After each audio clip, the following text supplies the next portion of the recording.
Hello everyone. Before we start, hit that like button and subscribe.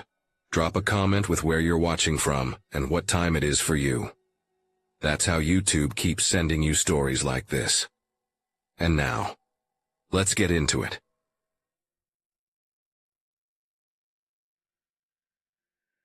It was late August 2018, the kind of night that never really cools down, even in the desert. I was northbound on US 93, running a load of industrial supplies out of Phoenix, headed toward Las Vegas. It was 2:40 in the morning, that dead hour when the road feels endless and empty, when even the air seems half asleep.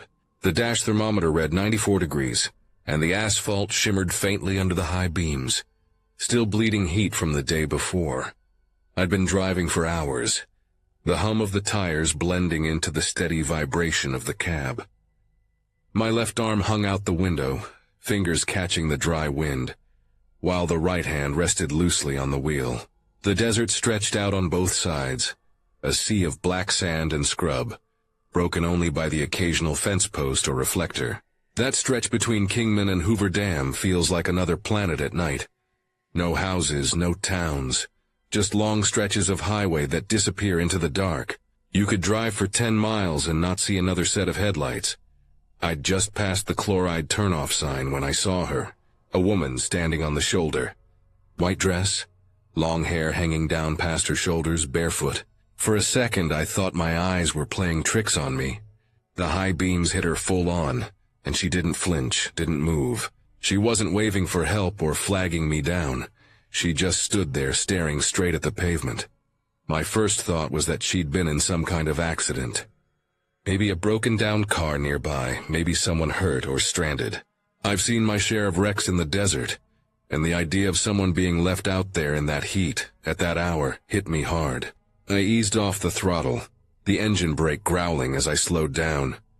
The trailer hissed as I came to a stop, maybe 50 yards past where she'd been standing. When I got out, the heat hit me like an oven door opening. The air was thick and still, the smell of burnt rubber and hot dust heavy in my nose. I grabbed my flashlight from the step compartment and walked around the front of the truck, scanning the shoulder behind me.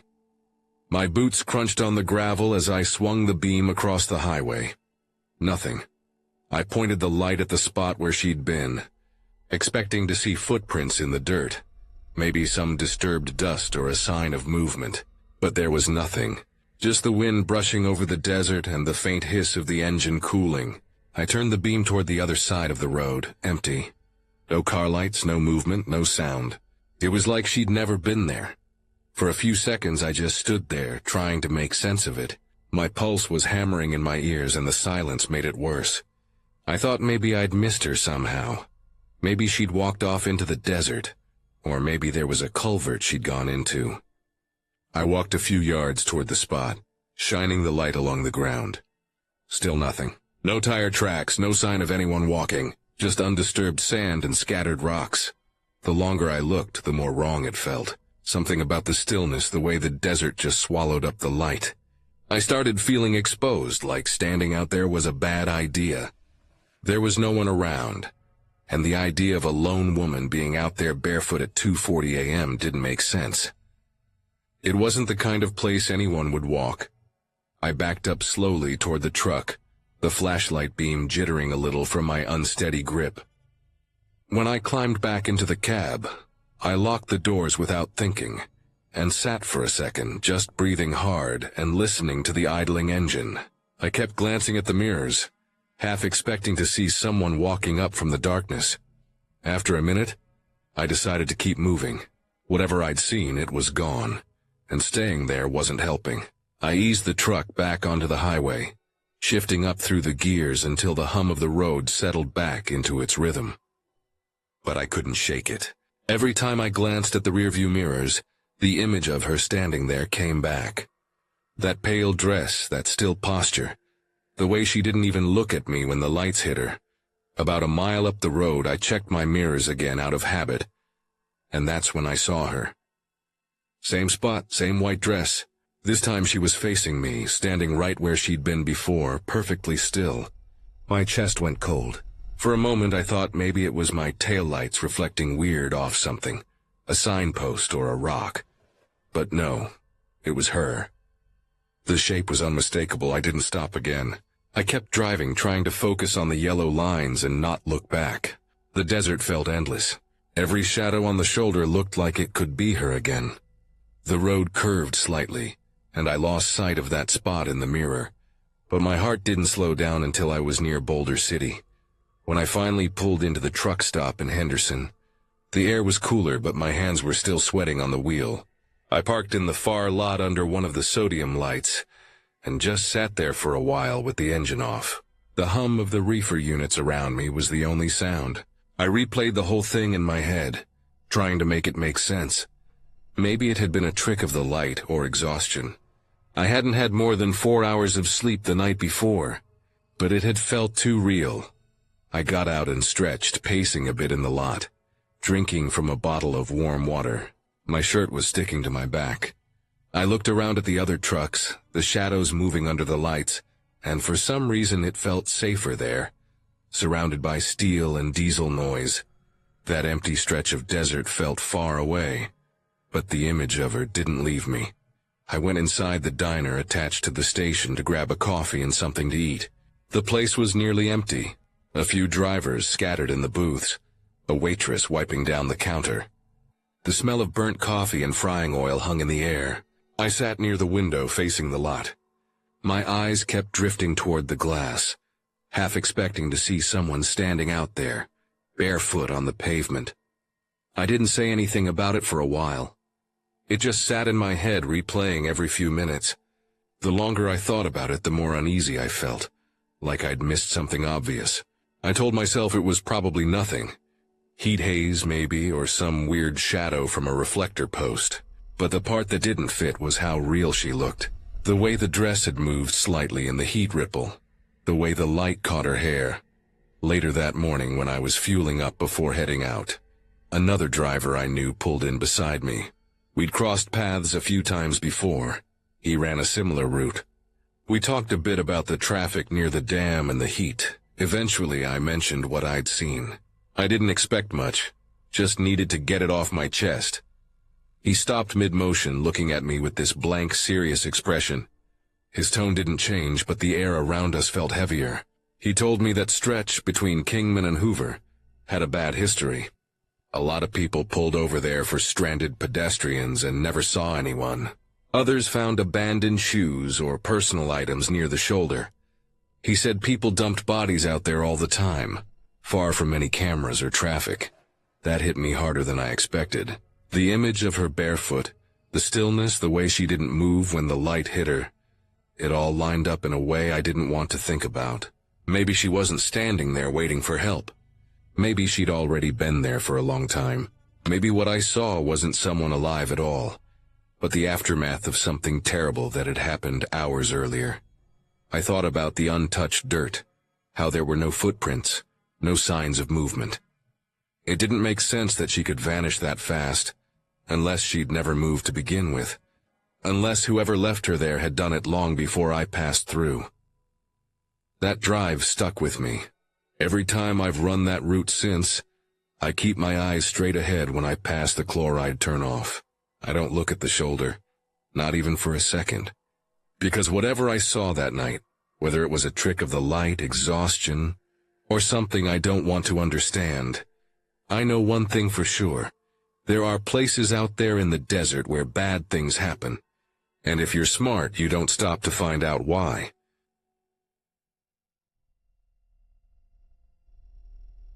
Running a refrigerated load from Amarillo to Oklahoma City wasn't anything unusual for me. I'd done that stretch of I-40 more times than I could count. It's mostly flat land, long open runs with wind sweeping over the plains, the kind that hums against your mirrors and makes you feel like you're the last person left on the highway. That night I left Amarillo just after sunset, around 7:30. The load was pork boxed and palletized, bound for a distributor in Oklahoma City. The reefer unit was running at 34 degrees, steady hum behind me as I cruised through the dark. By the time I crossed into Oklahoma, I was getting tired. I'd been up since before dawn, and the vibration of the road was starting to make my eyes heavy. The clock on the dash read 11:46 when I saw the sign for the rest area near Elk City. I'd stopped there a few times before. It wasn't big. Just 2 rows of parking, a restroom building, a few vending machines that rarely worked, and some dim lights that left most of the lot in shadow. I figured it was good enough for the night. I pulled in, backed into a spot along the far side where the lot met the field, killed the headlights, and let the engine idle a moment before shutting it down. The reefer unit clicked and rumbled as it adjusted, filling the air with its low drone. The night was humid. You could see the vapor from the reefer drifting out like fog, curling through the air. A few other rigs were parked nearby, maybe 6 or 7 in total. Most had their engines off. Some had running lights glowing faintly red. I climbed into the sleeper, kicked off my boots, and stretched out. The hum from the trailer blended with the occasional whoosh of passing cars on the highway. It didn't take long before I started to drift off. I don't know how long I'd been asleep when it happened. Maybe an hour. The sound that woke me wasn't loud, but it was wrong, soft, broken, and human. It took me a few seconds to realize it sounded like crying. A child crying. Muffled, faint, like it was coming through something solid. I lay there, frozen, staring into the dark of the cab. For a second I thought I was dreaming, that maybe the reefer's rumble was messing with my half-asleep brain. But then I heard it again. Small sobs, choked, uneven. My heart kicked hard in my chest. It was coming from behind the cab, from the trailer. I sat up fast, trying to listen through the noise of the unit. The sound seemed to fade, then return. I grabbed my flashlight, pulled on my boots without tying them, and stepped outside. The air hit me warm and damp. The lot was quiet except for the hum of machines and the distant hiss of tires on asphalt from the interstate. The vapor from my trailer drifted white against the glow of the rest area lights. For a moment I just stood there, trying to tell myself I was imagining it. Then I heard it again, softer now, but definitely there. Crying. From inside. I walked. To the back of the trailer, the gravel crunching under my boots. My flashlight beam shook slightly in my hand. The metal sides of the trailer were slick with condensation, and the smell of diesel and cold air mixed in the night. The reefer unit clicked again as it cycled, masking the sound for a few seconds. When it quieted, the crying came again. Muffled, uneven, right behind the doors. My stomach dropped. I told myself it had to be something mechanical. Wind through the vents, maybe the unit itself echoing. But the sound wasn't random. It had rhythm to it. Pauses, like someone trying to breathe through tears. I unlocked the latch and hesitated. My hands felt heavy. I pulled the handle and swung the door open. The cold hit me instantly, sharp, chemical cold that rolled out like smoke. The beam from my flashlight cut across the stacked pallets of pork boxes, wrapped tight in clear plastic. Rows and rows, neat and identical. Nothing looked out of place. I climbed up onto the bumper, peered inside, shining the light over every corner. My breath made little clouds in the cold air. Nothing moved. No sound except the steady hum from the reefer. I stepped back down, heart still pounding, and waited. The crying had stopped. I stood there for a while trying to listen. Nothing. Just the night. The sound of crickets somewhere in the field, the occasional distant truck pulling in or out. I shut the door again and latched it tight. For a moment I just leaned against it, trying to steady my breathing. I walked a slow circle around the trailer, shining the light under it, checking for anything strange. The gravel, the shadow lines, the white vapor drifting from the vents. Everything looked normal, but the silence after that sound felt too deep, like the air had emptied out. Eventually I climbed back into the cab and sat there, engine off, just listening. The reefer hummed steady, same as always. The digital readout glowed green, 34 degrees. Everything was fine. I tried to tell myself it was just the sound of the compressor cycling wrong, or wind through the vents making weird harmonics. but it hadn't sounded mechanical. It had sounded alive. I didn't sleep much the rest of the night. Every small sound from the trailer made me tense up. At one point, I thought I heard something shift inside like a box sliding, but when I looked back there was nothing. Eventually, I dozed off sitting upright, my flashlight still in my lap.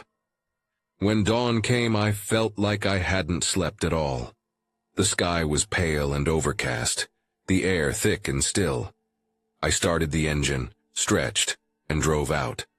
My eyes kept flicking to the side mirrors, half expecting to see something moving behind the trailer. The reefer ran smooth, no alarms, no drops in temperature. I stopped at the weigh station outside Weatherford to grab coffee and stretch my legs. There was a DOT officer standing near the building checking paperwork. He looked half awake, cup of coffee in hand. I told him what I'd heard, trying to sound casual, but I'm sure my voice shook a little. I said it had sounded like a kid, maybe something trapped. He listened, barely reacting, then said something about how cartels sometimes use produce trailers to smuggle people across the border. Sometimes they end up in the wrong units, even refrigerated ones. He shrugged, said it happens more than people realize. That hit me harder than I expected. I asked him if I should have called someone last night, but he just said if there wasn't anyone there when I opened it, probably nothing to find now. I got back in the truck and just sat there staring at the mirrors again, all the way to Oklahoma City. I couldn't stop thinking about that sound. Every time the reefer unit changed pitch or rattled, my chest tightened. The idea that someone might have been inside, just long enough to cry for help before freezing, wouldn't leave my head. I kept replaying how faint it had sounded, how quickly it had stopped after I opened the doors. When I got to the distributor, they unloaded the trailer fast, forklifts buzzing in and out. I stood by the dock, watching the pallets disappear one by one. I half expected someone to find something, a handprint on the plastic wrap, a scrap of fabric, but there was nothing. Just boxes of pork, perfectly sealed, all accounted for. That night, when I parked in Oklahoma City, I walked back to the trailer again, just out of habit. The air smelled like wet asphalt from an earlier rain. The reefer unit was quiet now, finally off. The metal was still cold to the touch. I put my hand flat against the door and stood there a long time, listening. Nothing. But even with the silence, that sound wouldn't leave my mind. The soft, broken crying somewhere behind the metal, just far enough away that I couldn't tell if it was real or memory. I drove that same route again 2 weeks later. Same stretch of I-40, same rest area near Elk City. This time, I didn't stop there. I passed it doing 70, glancing over at the empty lot as it slid by in the dark. The lights were still dim, the same lonely glow spilling over the pavement. I told myself it was just the reefer, just noise and nerves and fatigue. But part of me knew better. Sometimes when I pull a refrigerated load now, I still hear things. Maybe just the compressor echoing. Maybe something else. I don't open the doors at night anymore. Whatever that sound was, it stopped the moment I looked for it. And I've never stopped wondering if someone was in there, alive for just a few minutes longer than I thought.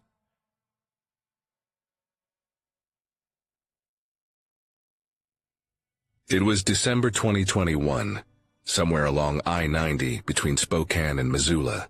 Snow had been coming down steady since the afternoon. Thick, wet flakes that stuck to the windshield faster than the wipers could clear them.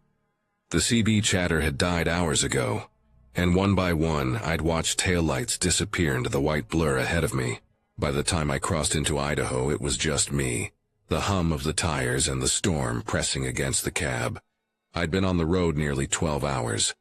The plan was to make it to Missoula before stopping, but the weather had other ideas. My eyes burned from staring into the snow, and the highway had turned into a winding tunnel of ice. Every time a gust hit the trailer, I felt the whole rig sway just enough to remind me how small I was out there. When the sign for a rest area came up, a blue rectangle glowing out of the dark like some kind of promise, I decided to call it a night. It was just after 1 in the morning when I pulled in. The lot was completely empty. No cars, no other semis, not even a plow truck. The storm had chased everyone off the road. My headlights cut through the snow for a few seconds before I parked near the far end of the lot, facing the tree line. The flakes drifted past the beam like ash. I set the brakes, killed the engine, and for a few seconds just sat there listening.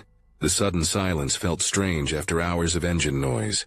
The only sound was the faint ticking of the metal cooling down, and the wind brushing against the mirrors. I checked my locks, habit even though nobody was around, then climbed into the sleeper. The air inside the truck was cold and dry. I pulled the blanket up around my neck and drifted off fast, half dreaming to the sound of the wind hitting the side of the trailer. Sometime later, I woke up to a sound that didn't belong. At first, I thought it was just the wind again, whistling through the seals. Then came a soft metallic squeak, the kind a door hinge makes when it hasn't been used in a while. My passenger door. I stayed still, eyes barely open, not sure if I was dreaming. Then I felt it. A shift in the air, cold and sharp, sliding across the back of my neck. The door had opened, I didn't move. I could hear snow crunching faintly outside. Then the slow, careful thud of a boot on the floorboard. Another step. The sound of clothing brushing against the seat. My heart thudded so hard I could feel it in my throat. I didn't dare sit up. Through a narrow slit in the blanket I saw a shape. It was just a silhouette at first, standing between the seats.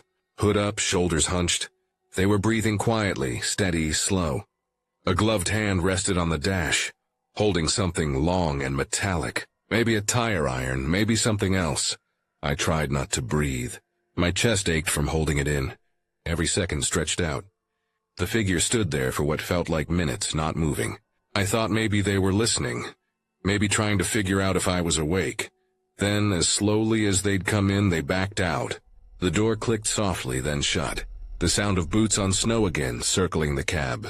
I stared at the ceiling, counting each footstep.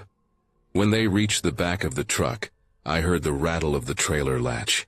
Metal against metal, soft scraping. Then nothing. The silence after was worse than the noise. I waited. 10 minutes, maybe 15. My hand hovered over the ignition key the whole time. The wind pushed snow against the side of the cab, muffling every sound. I didn't know if they were still out there, maybe hiding behind the trailer, waiting for me to step out. Finally, I couldn't take it anymore. I turned the key. The engine roared to life, and the sound filled the cab like oxygen after being underwater. Headlights lit up the snow in front of me. Nothing but white. I slammed the truck into gear and rolled out, tires crunching through the packed snow as I pulled back onto the ramp. The highway was empty. Not a single set of lights ahead or behind me. The snow kept falling, but I didn't care. I just needed to move. My hands were shaking so badly I had to grip the wheel tight to stop it. Every dark patch on the road looked like a person standing there. Every shadow between the trees looked like movement. About 30 miles later, I saw the glow of a gas station sign near St. Regis. It felt like the first sign of life I'd seen in hours. I pulled in fast, parked under the canopy by the diesel pumps, and killed the engine. The lights were harsh and yellow against the snow. When I climbed down, the cold hit me hard, wet and heavy. My boots crunched on the ice. That's when I saw them. Along the passenger door handle, smeared across the metal, were dark streaks. Fingerprints, but not clean ones. Thick, greasy marks like someone had been working on an engine, or handling oil-soaked chains. 4 long smudges and the faint curve of a thumbprint right beneath the latch. I touched one and felt the grit in it, mixed with melted snow. I walked around the trailer. The back latch was dusted with snow except for one spot. Someone had wiped it clean, right where the lock was. I shined my flashlight there. More black residue, same as on the door. I stood there for a long time, breathing clouds into the cold. The lot was empty except for a single car parked on the far side, windows frosted over. Inside the station, a woman mopping the floor looked up when I came in. I grabbed a coffee and tried to look normal, but my hands were still shaking. I didn't tell her anything. What was I supposed to say? That someone climbed into my truck in the middle of a blizzard, looked around and left without a word. That they tried the trailer afterward like they were looking for something. or someone. When I got back outside, I wiped the door handle clean. It didn't feel right leaving the prints there. The snow had picked up again, blowing sideways across the lot. I climbed back into the cab, locked the doors, and sat there with the coffee cooling in my hand, watching the pumps disappear behind a curtain of white. I didn't sleep again that night. I drove straight through to Missoula, not stopping until I hit the yard just after sunrise. The whole way I kept glancing at the mirrors, expecting to see headlights following me, but there was nothing. Just the endless white of the storm behind me. When I finally parked, I checked the passenger door again. The handle was clean now, but the faint outline of those fingerprints was still there. Like the oil had stained into the metal itself. I stared at it for a long time, trying to figure out what the hell they wanted. Nothing was missing from the cab. The trailer was still sealed, untouched except for that one wiped spot on the latch. A week later, when I took the rig through the wash, I watched the water bead and roll down the side. Even after the soap and pressure rinse, I could still see the faint shadows of those prints when the light hit just right. I don't stop at that rest area anymore. I drive that stretch often, and every time I pass the exit, I glance at it. Just a strip of lights half buried in snow, surrounded by trees. Think about that night. The quiet creak of the door, the shape in the dark, the sound of boots stepping slowly across the floor. Whoever it was, they weren't just passing through. They moved like someone who knew what they were doing, someone who'd done it before. Maybe they were checking for unlocked rigs, hoping to find cash or tools. Maybe they were running from something. Or maybe they were just looking for a warm place to sit for a while. Whatever the reason, they picked mine. And every winter since.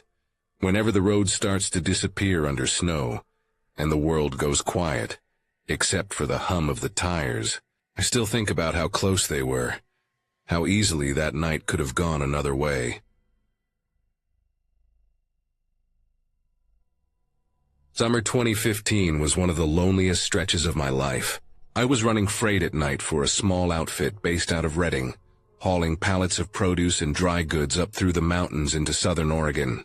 The pay wasn't great, but I liked the quiet. Most nights it was just me. The hum of the diesel and the long black line of highway winding up through the dark trees. You learn to live by the rhythm of the road, when to take a pull-out for coffee, which rest stops have clean bathrooms, and which spots you don't ever pull into after midnight. That night, I'd been on the road since a little after 9. I remember the air was heavy and still, the kind of summer heat that doesn't let go even after the sun goes down. I had the window cracked open, letting in the smell of dry pine and hot asphalt. My dash clock said 2:15 a.m. when I crested the Siskiyou summit. I had the radio low, some talk station fading in and out of static. I was running a little behind schedule, but not by much. A few miles past the summit, I felt a sudden tug in the trailer, subtle, but enough to make me glance at the mirrors. Something didn't look right. One of the rear straps must have come loose. It happens sometimes when the load shifts on the climb. I figured I'd pull off somewhere safe, tighten it down, and be back on the road in 5 minutes. There's a small overpass there, a narrow spot with just enough shoulder for a rig if you hug the guardrail. I flipped on my hazards and rolled to a stop beneath the bridge. The headlights washed over the concrete, yellow and cracked with old graffiti half faded from the weather. Everything around was quiet, except for the ticking of the engine and the sound of bugs smacking against the windshield. I grabbed my flashlight from the dash, climbed down, and the night closed in around me. Out there, the darkness feels thick, almost solid. It presses on you. My boots crunched gravel as I walked around the trailer, sweeping the beam along the straps. Sure enough, one had come loose near the back end, dragging slightly against the pavement. I crouched to tighten it, the beam of light bouncing along the underside of the trailer. That's when I heard it. At first, I thought it was just the wind moving through the bridge, low and uneven, but then I realized it wasn't the wind at all. It was breathing, slow, ragged, wet-sounding, coming from under the bridge itself. I froze, the strap still in my hand. The sound came again, closer this time, echoing off the concrete. My light swung toward the columns beneath the overpass. There was movement behind one of them. Something crouched low, just outside the edge of my light. I took a step back, trying to focus. Then my beam caught him. It was a man. He was sitting in a kind of squat, arms hanging loose between his knees. He wasn't wearing pants, just a filthy, torn jacket that looked soaked through at the sleeves. His skin was pale and smeared with dirt, and when the light hit his face, his eyes reflected back, glassy, wide, almost animal-like. He blinked a few times like the light hurt him, and I remember the way his chest heaved when he breathed, that wet, rattling sound. For a few seconds, neither of us moved. I just stood there holding the light, and he stayed crouched in the shadows. I don't know what made me do it, but I reached into the truck door pocket and grabbed what I had left of a sandwich I'd been eating earlier. I didn't say anything. I just held it out a little, half expecting him to take it. He moved fast. Before I could react, he lunged forward and grabbed my wrist. His grip was strong, way stronger than I expected, and the shock of it made me drop the flashlight. It rolled across the gravel, spinning the beam wildly across the underside of the bridge. That's when the smell hit me, sweet, rotten, metallic. Blood, sweat, something spoiled. His hand was burning hot, like touching someone with a high fever. I yanked, tried to twist free, but his nails dug into my skin. I remember the sound of his breathing getting louder, harsher, almost desperate. Somehow I tore loose and stumbled backward, hitting the side of the trailer.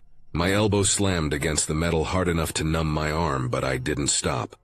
I scooped up the flashlight and ran. I don't even remember climbing into the cab. 1 second I was outside. The next I was slamming the door and locking it. My hands were shaking so bad I dropped the keys twice before getting them in the ignition. When the engine roared to life, I floored it, the whole rig lurching forward. The flashlight rolled off the seat and hit the floorboard, its beam flashing across my legs as I pulled back onto the highway. I drove for miles without even looking in the mirrors. My heart didn't stop pounding until I saw the lights of Ashland in the distance. When I finally got cell service, I called CHP. My voice was unsteady, and I must have sounded like a maniac. I told them what happened, where I'd stopped, what I saw under the bridge. They told me to pull into a truck stop and wait for a call back. I parked at a Chevron near Medford and sat there in the cab for nearly half an hour, trying to calm down. My wrist ached where he'd grabbed me. There were faint crescent marks from his nails and a smear of something dark, like dried blood. I wiped it off with a paper towel, but the smell stayed on my skin. About 40 minutes later, an officer called. He said they'd checked the spot and found signs someone had been living there. A few torn blankets, an old camp stove, a pile of trash. But no person. He sounded casual, like it wasn't anything unusual. People sometimes take shelter under those bridges, he said. They'd send a crew to clean it up. I didn't say much after that. Just thanked him and hung up. I drove the rest of the way in silence. Every sound from the trailer made me jump. The clock on the dash read 4:37 a.m. when I finally parked at the Medford depot. The sun hadn't risen yet, but the sky was starting to lighten, that dull gray blue just before dawn. I sat there for a long time, staring at my hands. The skin around my wrist looked slightly red and puffy, like a burn. I washed it with soap in the bathroom sink before checking in my delivery papers. I didn't tell anyone else about it. Not the dispatcher, not the other drivers. I figured they'd think I was half asleep or imagining things. But for weeks after, I couldn't shake it. Every night run through that stretch made my stomach tighten. I'd glance at every overpass, every patch of shadow along the road, half expecting to see someone standing there. The strangest part was the heat. I kept thinking about how his hand felt. Not cold like you'd expect from someone living rough under a bridge, not clammy or weak. It was hot, fever hot, alive in a way that made my skin crawl. That detail stuck with me the most. About a month later, I stopped at the same truck stop where I'd made that call. There was another driver there I knew from the route. We got talking about strange things you see on the road. He mentioned hearing that CHP had cleared a camp under that overpass a while back. Said they found a lot of blood and a pile of bones from small animals. He didn't know if it was true, just something he'd heard over the radio chatter. I didn't ask any questions. I switched routes that fall, Started hauling local runs around Chico instead of long hauls north. I told people it was because I wanted to be closer to home, but that wasn't the full reason. The truth was, I couldn't stand passing through that stretch anymore.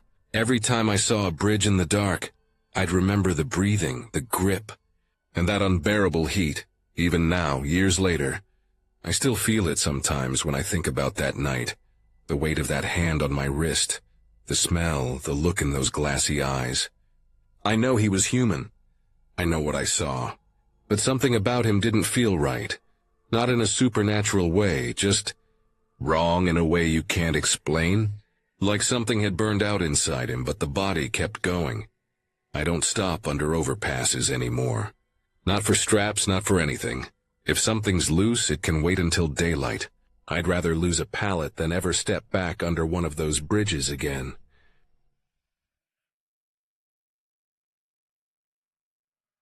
I was headed north on I-29 through Iowa in the early hours of a February morning, hauling about 45,000 pounds of steel coils on the flatbed. The wind had been cutting through the open fields all night, pushing the trailer just enough to make me keep both hands tight on the wheel.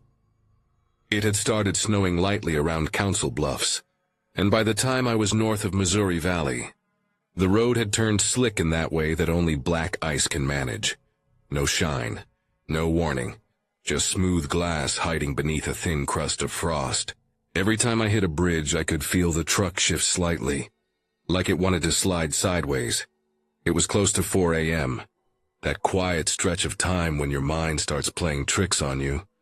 After too many hours on the road, most of the truck stops were dark, and the CB chatter had died down hours earlier.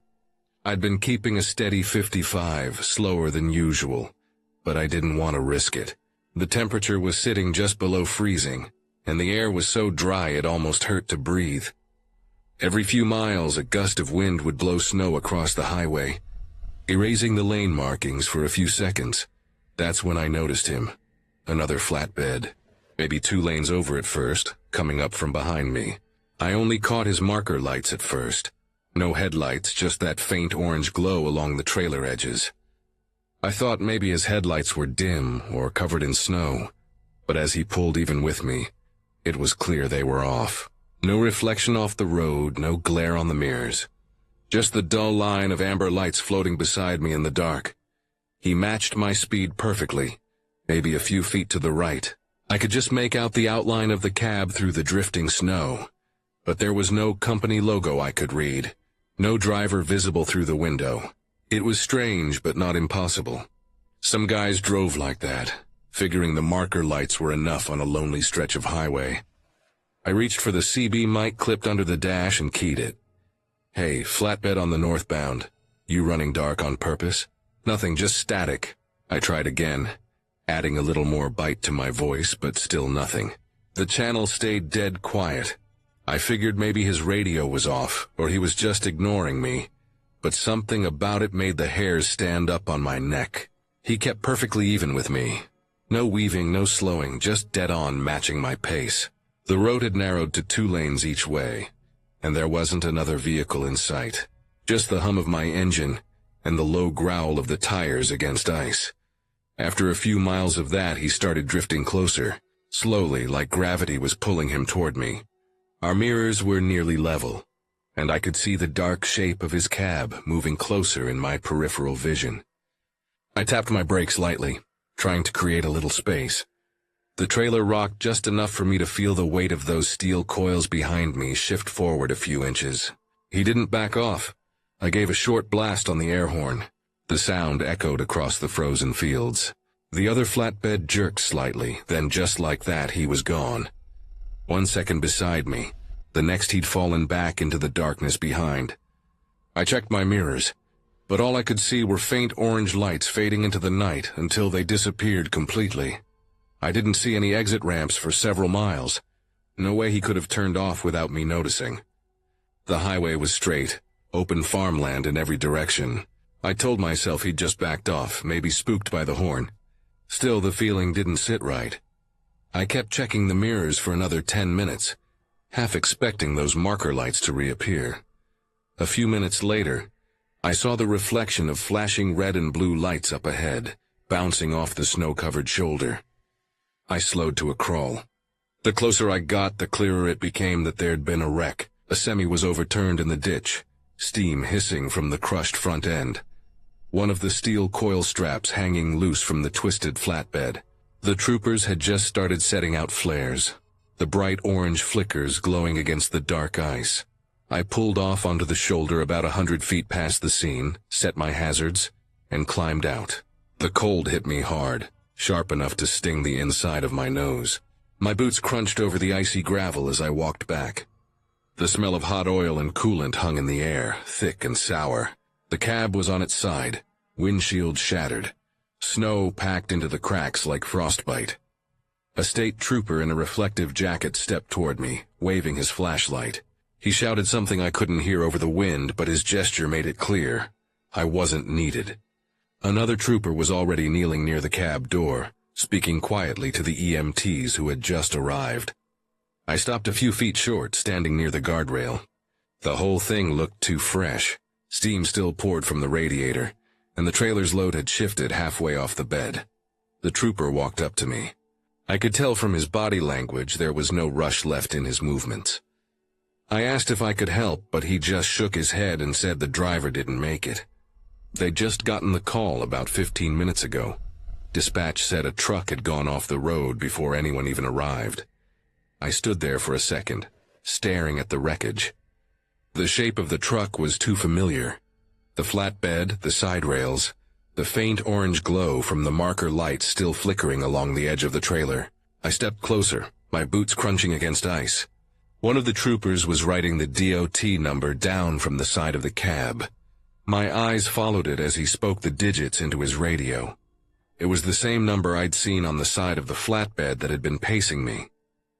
Same company markings, same trailer configuration, the same truck.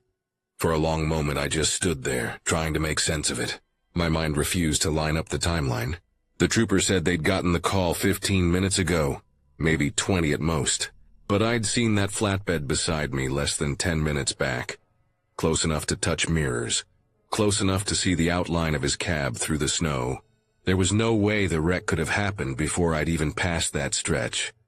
I told myself, maybe it was another truck from the same company. Maybe even with the same DOT number if they hadn't updated the decals yet. It wasn't impossible. But as I looked closer, I noticed the right side of the cab was scraped almost clean of snow, like something had been rubbing along it. The rest was caked in frost. I couldn't shake the image of him sliding closer to me earlier, our mirrors nearly touching. His truck angled slightly my way. When the troopers started clearing traffic through, I climbed back into my rig and sat for a while before starting the engine. My gloves were still cold, stiff with sweat. I wiped the fog off the windshield and just stared at the road ahead, at the faint lights of other trucks disappearing into the dark distance. I pulled out slow, keeping it at 40 all the way to Sioux City. Every few miles, I'd glance in the mirror expecting to see those faint orange marker lights beside me again. They never showed. But even now, years later, I still remember how close he'd been. Close enough that I could feel the air between the rigs shift. Close enough that if I'd moved just a few inches the wrong way, one of us would have ended up in the ditch. It wasn't a ghost story or anything supernatural. Sometimes on the highway things happen too fast or too quietly to notice until it's too late. Maybe the guy was already losing control when he drifted toward me. Maybe the ice caught him just as he tried to correct. Maybe when he vanished behind me, that was the moment his truck went sideways and left the road for good. I'll never really know. All I know is that on nights like that, when the air's cold enough to freeze the mirrors and the road looks dry but isn't, I still find myself watching the edges of my lane for faint orange lights glowing through the snow, just to make sure they stay where they belong.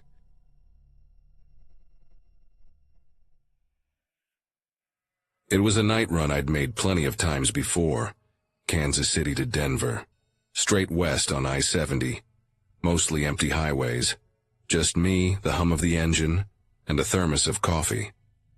It was early March 2020, right before everything started shutting down. The roads were quiet that week, too quiet. Most rest stops were half empty. Truck stops had that hollow, uneasy feel. A lot of drivers had started keeping to themselves more, talking less on the CB. The air had that heavy, uncertain tension that came before everything changed. I'd left Kansas City just before sundown, loaded with packaged produce bound for a Denver distribution center. The plan was simple: drive straight through the night, catch a few hours sleep in the yard once I got there, unload in the morning. The run usually took about 9.5 hours if weather cooperated. That night the forecast called for light fog near the state line. Nothing serious. The first few hours were routine. Crossed Topeka, then Salina. Traffic thinning out the further west I got. It was after midnight by the time I passed Hayes. The highway was empty enough that I'd gone 20 minutes without seeing taillights ahead or headlights behind. Just flat, open country and the steady yellow glow of the dash lights. I kept Channel 19 on, mostly for company. Every once in a while, you'd get another driver checking in, talking weather or joking around. That night it was mostly static. Around 1:30 a.m., somewhere east of Colby, I caught a voice breakthrough. Female, clear, calm. Rare to hear a woman's voice out there that late.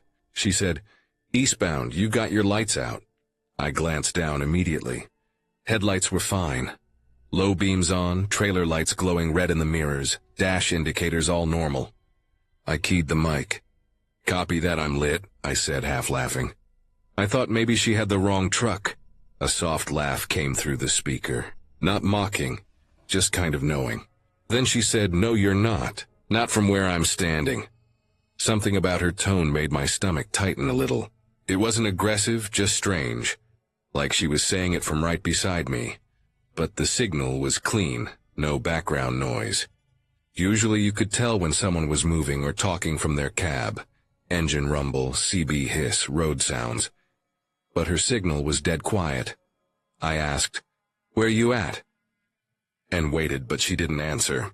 Few seconds later, static rolled in. That crackling, distant kind that sounds like the radio breathing. Then, through the static, her voice came back faint but still clear enough to make out. "You should stop before mile marker 59, then silence. No carrier signal, no fade out, just gone." I sat there for a second, hand resting on the mic, watching the numbers on the dash clock tick forward. 59 was only a few miles ahead. I didn't pull over. There wasn't anywhere to stop anyway. Just an access road and flat fields on both sides. I figured she was either drunk, bored, or messing with whoever she could get to respond. It happens sometimes, lonely people with radios. You learn not to overthink it, but I'll admit, I kept glancing at the mile markers as I rolled past. 58, 59. The sign flashed by, white numbers catching the beams of my headlights, then disappeared into the darkness behind me. Nothing on the road. No vehicles. No fog yet, just a few scattered lights from distant farmhouses, and that constant wind pressing against the cab. About 20 minutes later, the fog started rolling in, low, patchy at first, then thicker, enough that I had to ease off the throttle. Visibility dropped to maybe 100 feet. I flipped on the fog lights, kept it steady at 55. The radio stayed quiet the rest of the way through Kansas. I didn't hear her voice again, and after a while I stopped expecting to. I crossed into Colorado around 3 a.m. and reached Denver a little before dawn. Tired, but fine. The next morning, while I was parked at the yard eating breakfast from the diner next door, chatter started picking up on the CB. Mostly westbound drivers heading the same route I'd just taken. A few of them were talking about an accident near Colby, big one. 5 semis tangled up in the fog right around mile marker 59. They said it happened around 2 in the morning, maybe a little after. I remember just sitting there listening while stirring cold coffee, trying to picture the stretch of highway I'd been on. That section was flat and open. No curves, no intersections. It didn't make sense how that many trucks piled up. One guy said the fog had been blinding, worse than what I'd driven through. Another said there were flames by the time emergency crews got there. For the rest of the day, the radio kept buzzing with talk about it. Guys comparing notes, saying who knew who'd seen what. I didn't mention the voice. I didn't even really want to think about it. I told myself it was coincidence, that she'd probably been warning someone else. Or maybe she was parked nearby and saw something I couldn't. Still, it stuck with me, her exact words. The calm way she said them. Later that week, on another night run, I kept scanning through channels between Selena and Colby, half hoping I'd catch her again. I never did. I even stopped once at a truck stop near Goodland. Asked a few regulars if they'd ever heard a woman talking on 19 out there. Most shook their heads. One old-timer said there used to be a couple of locals who messed with drivers years back. But he hadn't heard a female voice in ages. The next time I drove that route. A few weeks later, I slowed down as I passed mile marker 59. The fog wasn't there anymore, just clear sky and open road. But you could still see the signs of the wreck. Black streaks on the pavement, a section of guardrail replaced, bits of twisted reflector posts in the grass. There was a small wooden cross nailed to one of the posts, white paint already fading from the weather. Someone had left flowers, plastic ones, blue and yellow. I pulled onto the shoulder for a moment and turned off the engine. The night was still, just the sound of the wind moving through the fields. I sat there thinking about timing, how close it had been. I must have gone through there less than 15 minutes before it all happened. If I'd stopped like she'd said, maybe I'd have been parked in the middle of it when the fog rolled in. Or maybe I would have seen it start. Maybe even been able to call it in before it got that bad. Either way, it didn't feel like something I could explain to anyone. Just one of those moments that sits in your head afterward. The kind that changes the way you listen. I've done that run dozens of times since. Every time I cross into that stretch near Colby, I still keep channel 19 open, just in case. I never hear her, but I still catch myself checking my lights more often than before. Tapping the brakes at mile marker 59, glancing at the mirrors even when I know everything's fine. It's not fear exactly, just awareness. Like the road remembers something even if nobody talks about it anymore. I don't believe in ghosts or anything like that. I've seen enough real things on the highway to know people can make up stranger stories than anything that's actually out there. But I also know that sometimes, in the middle of the night on an empty stretch of road, you catch something on the radio that makes you pause. Not because it's supernatural, but because it feels personal, like someone saw what you couldn't or knew what was coming. I still don't know who that woman was or where she was calling from. Maybe she was just a local scanning channels, trying to warn whoever she could before the fog rolled in. Maybe she was parked at a rest area, watching headlights disappear into the mist. Maybe she was just guessing, same as anyone else. All I know is that night, for whatever reason, her voice cut through the static exactly when it needed to. Now every time I pass that marker, I slow down without even thinking. The fields on both sides look the same, flat, open, quiet. But that spot feels heavier somehow. There's something about knowing how fast everything can go from normal to chaos out there. One minute you're alone under clear sky. The next you're in fog so thick you can't see your own hood. Sometimes, late on the drive back east, I'll turn the CB off completely just to hear the road and the hum of the tires. But every now and then, when the night's too quiet, I'll flip channel 19 back on, listening through the static, waiting for that same calm voice to come through again. I never hear it. Still, I keep listening.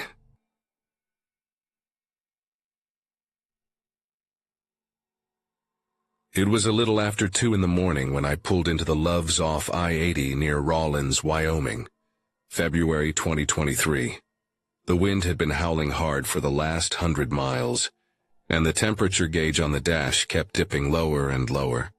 The kind of cold that makes the air feel like broken glass in your lungs. I'd been hauling a flatbed load eastbound out of Rock Springs, and figured I'd stop for fuel and coffee before pushing on toward Cheyenne. The lot was half empty, a few reefers idling in the corner, the wind cutting through everything with that dry, whistling sound that never really stops in Wyoming.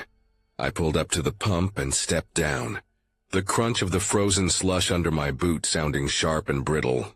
My breath came out in thick clouds. Even through my jacket I could feel the sting of the cold. The wind pushed against me as I dragged the fuel hose around the side of the truck. My hands went stiff almost immediately. The diesel nozzle clunked into the tank, and I stood there letting it run, shifting from one foot to the other just to keep feeling in my toes. There wasn't another person outside, just the hum of engines, the hiss of the wind, and the occasional rattle of loose metal from the canopy over the pumps. When the tank filled, I capped it and went inside. The glass doors were fogged from the heat inside, and stepping through felt like moving between worlds. Frozen black night to the bright fluorescent hum of the store. The place was quiet, just one guy stocking shelves in the back and the clerk half asleep behind the counter. The smell of burnt coffee hit me as soon as I reached the self-serve pots. I filled my thermos, dumped in enough sugar to make it drinkable, and stood by the window for a moment, rubbing some warmth back into my hands before heading out. When I stepped back into the wind, it hit me even harder than before. My truck sat under one of the tall lamps, the metal glinting with a thin sheen of frost. I took a sip of coffee and started walking toward it, head down against the gusts. About halfway there, something made me slow down. Someone was sitting in my passenger seat. At first I thought maybe I was seeing my own reflection in the glass or a trick from the light. But the shape didn't move the way a reflection would. It was solid. A dark hooded figure sitting still, head slightly turned toward the windshield. My brain froze. The cab light was off, but enough light spilled in from the lamp overhead to see that whoever it was wasn't moving, just sitting there. My heart started pounding hard enough I could hear it in my ears. I stopped about 10 feet away, staring at that window, trying to make sense of it. I always lock my doors, always. I remembered hitting the lock before going inside. I stared for a few more seconds, thinking maybe someone broke in. Maybe it was some tweaker trying to get warm. I moved slowly around the front of the truck, my boots scraping over the icy asphalt. The figure didn't react. I knocked on the glass with my knuckle. 3 quick taps, nothing, not a twitch. I felt my chest tightening. I tried to peer closer, squinting against the glare of the light, and for a second it looked like whoever it was had frost or wetness on their coat, glistening slightly. I went around to the driver's side, my keys shaking in my hand. The locks were still engaged. That made no sense. I took a deep breath, hit unlock, and yanked the door open, half expecting someone to lunge at me. The seat was empty.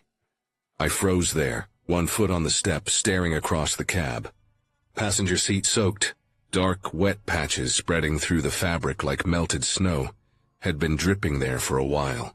The floor mat glistened under the overhead light, puddled with water. The air inside the cab felt damp, cold. My own breath fogged the windshield. Right there on the seat was a single glove. Small. Maybe the size of one you'd see on a kid. It was soaked through, dark from moisture, fingertips limp. I just stood there for a long time, trying to figure it out. I leaned out, looked around the lot. Nobody near me, just the steady sound of wind tearing through the rows of parked trucks. My eyes went back to the wet seat, the glove. It didn't make any sense. Doors locked, nobody around. Yet the seat looked like someone had been sitting there soaked through. I got back out, shut the door, and walked a slow circle around the rig with my flashlight, checking the catwalk, the steps, even under the trailer. Just snow and wind. No footprints leading up to the cab that I could see, though with all the drifting powder, maybe they'd already been covered. I went back inside to the counter and asked the manager if he could check the cameras.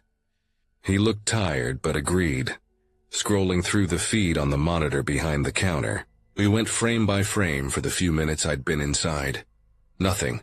The camera caught me walking in, the empty fuel island behind me. No one else approached the truck. No movement near it at all. Just the wind and blowing snow. When I went back outside again, the truck looked exactly the same. I didn't want to sit in it, but I had to get moving. I picked up the glove between 2 fingers, tossed it in the trash bin by the pump, and climbed in. The seat was still wet. I grabbed a towel from my side box and dried it as best I could before settling in. The cab smelled faintly like wet wool after that. Not strong, but enough that I noticed it every time I got in for the next couple days. I tried to tell myself it was nothing. Maybe condensation from the heater mixing with the cold. Maybe I'd spilled something without realizing. But that didn't explain the glove or the shape I saw sitting there so clearly under the light.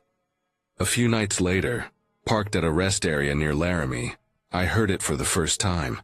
I'd been half asleep in the sleeper when a faint sound woke me. Soft, short squeaks. At first I thought it was one of the belts in the dash, but it wasn't mechanical.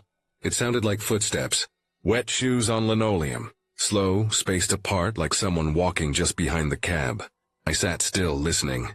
After a few seconds, it stopped. I got out, looked around with my flashlight. Nothing. The ground was frozen solid, no prints. I brushed it off, but it kept happening. Every few stops, usually late at night when everything was quiet, I'd hear that same faint squeak. Sometimes it sounded close, sometimes farther off, but always when I was alone. I started checking under the trailer every time I fueled, checking the steps, checking inside before locking up. Never found anything. After a week of it, I started to feel stupid for even noticing, but it wore on me. Sleep got harder. I'd wake up in the sleeper to that sound, my heart racing, convinced someone was moving just outside the door.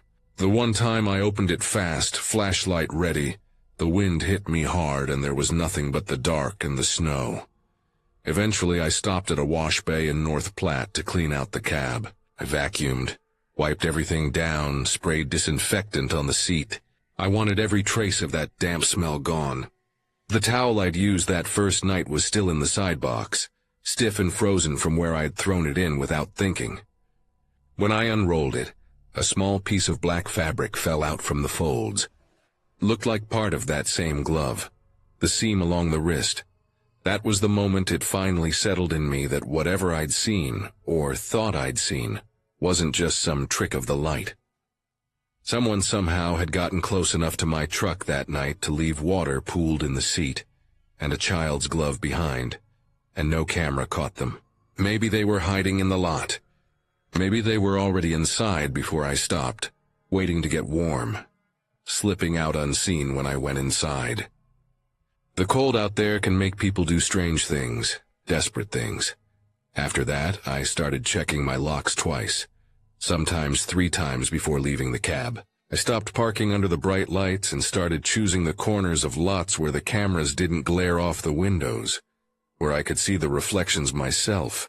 The squeaks faded over time, or maybe I just stopped listening for them.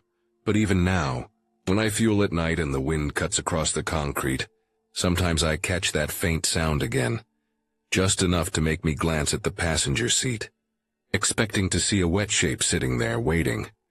And every time, even when it's empty, I can still smell that trace of cold, damp wool in the air, like it never really left.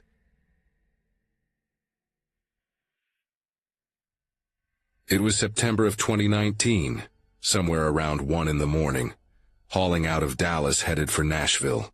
I'd been on the road since early afternoon, and by that point the glow from the dash lights had started to blur a little. The hum of the tires on I-40 had turned hypnotic. I'd been fighting the nods for the last half hour, slapping my face, cracking the window, taking long pulls from a warm energy drink, anything to stay alert. But once the road quiets down like that, no headlights behind you, no brake lights ahead, it's like your brain starts sinking into the hum of the engine. Every bump feels slower, every mile longer. I knew I needed to pull over before I drifted across a lane. Just past Little Rock, I saw a narrow exit sign flash by. No text, just the standard green post, half-rusted reflective sticker peeling away. It didn't even look like a real exit, more like one of those old service ramps. But my eyelids were heavy, and I figured I could use it just to park and stretch. I slowed down and took it. The ramp was dirt right away, uneven, with weeds growing up through cracks. No lights, no reflector posts, no signs of maintenance. I had to downshift to keep from rattling too hard as the tractor bounced over the ruts. The ramp curved off to the right, away from the highway. The sound of the interstate faded behind me, until it was nothing but the idle of my truck and the gravel popping under the tires. Then it opened into a wide, cracked lot. Looked like it used to be paved decades ago.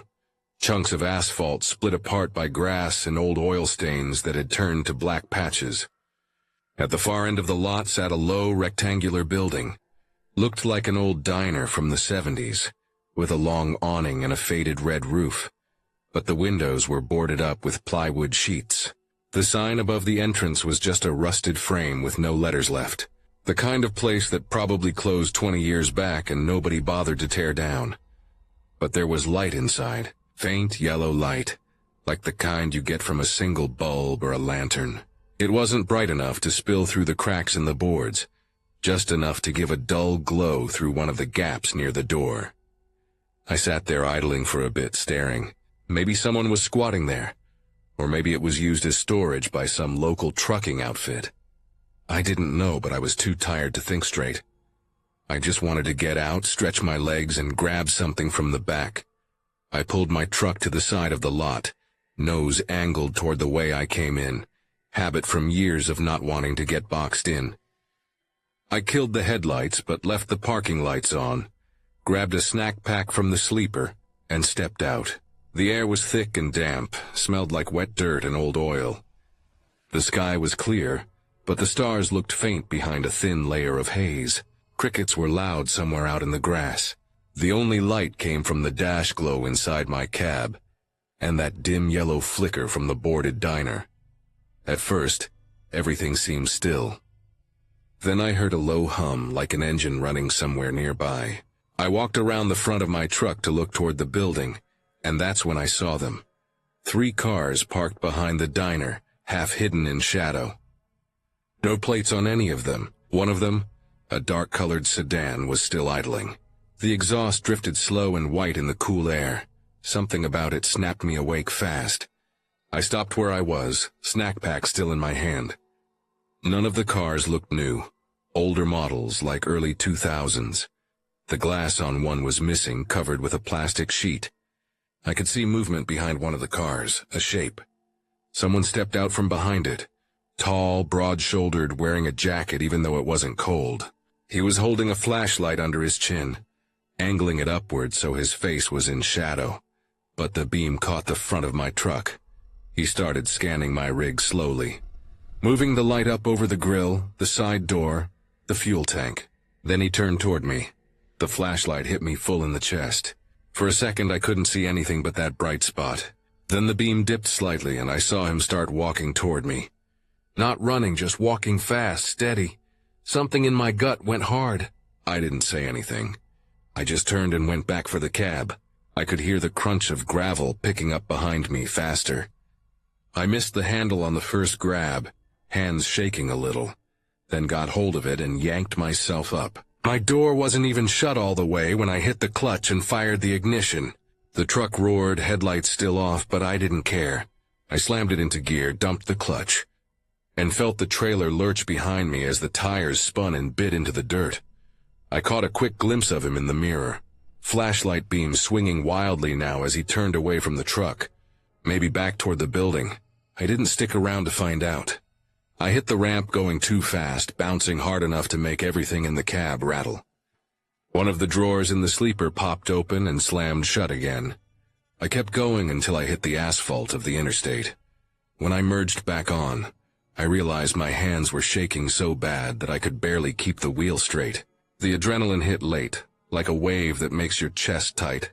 I drove for another 40 minutes before I found a proper rest stop with trucks lined up and bright lights everywhere.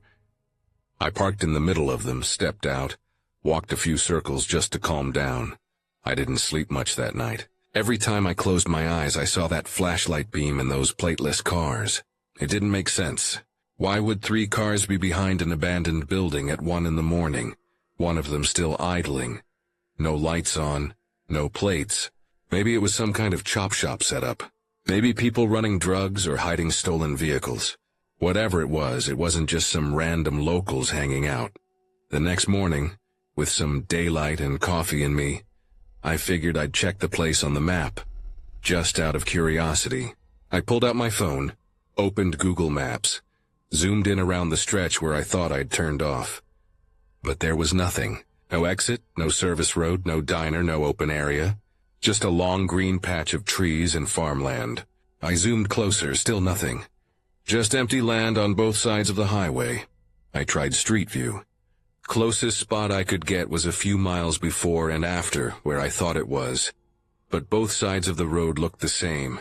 Dense trees, old fence lines, no break in the guardrail.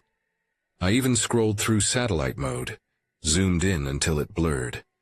There was no sign of any building, no lot, nothing that even looked like a dirt ramp. I sat there staring at the screen for a while, not sure what to think. I hadn't imagined it. My tires were still covered in dried mud from that lot. I remembered every detail. The cracked asphalt, the boarded windows, the idling car, the man with the flashlight. I didn't imagine the way the truck bounced when I pulled out of there, or the sound of gravel hitting the undercarriage. The rest of the drive to Nashville felt longer than usual. Every unmarked exit I passed made my shoulders tense. I kept thinking about how quiet it had been down there, how that man didn't shout or wave, just walked toward me like he already knew I wasn't supposed to be there. It wasn't anger or surprise in the way he moved.